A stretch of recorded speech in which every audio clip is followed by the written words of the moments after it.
ദൈവത്തിൻ്റെ പദ്ധതിക്കകത്തുള്ള ആയുധങ്ങളാണ് നമ്മളെല്ലാവരും. അതുകൊണ്ടാണ് പറയുന്നത്, എനിക്ക് നിന്നോട് കരുണ തോന്നി. ഇന്ന് ഈ സന്ദേശം കേൾക്കുമ്പോൾ ഈ ഒരു ദിവസം കൂടി ദൈവം നമുക്ക് തന്നെങ്കിൽ വൃക്ഷത്തിൻ്റെ ചുവട്ടിൽ കോടാലി വയ്ക്കേണ്ടതാണ്. എന്നാൽ ഒരു സമയം കൂടെ നമുക്ക് അവസരം തരികയാണ്. എന്തിനു വേണ്ടിയിട്ടാണ്? ഒന്ന് മടങ്ങി വന്ന്, ഒന്ന് മാനസാന്തരപ്പെട്ട് ഈ കരുണയിലേക്കൊന്ന് പ്രവേശിക്കാൻ.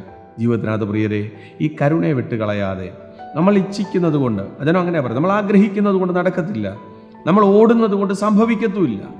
അതുകൊണ്ടാണ് ഒരു ഭാഗത്ത് ബൈബിൾ പറയുന്നുണ്ട്, നിങ്ങൾ അതികാലത്ത് എഴുന്നേൽക്കുന്നതും നന്നാ താമസിച്ച് കിടപ്പാൻ പോകുന്നതും കഠിന പ്രയത്നം ചെയ്ത് ഉപജീവനം കഴിക്കുന്നതും വ്യർത്ഥമത്രേ.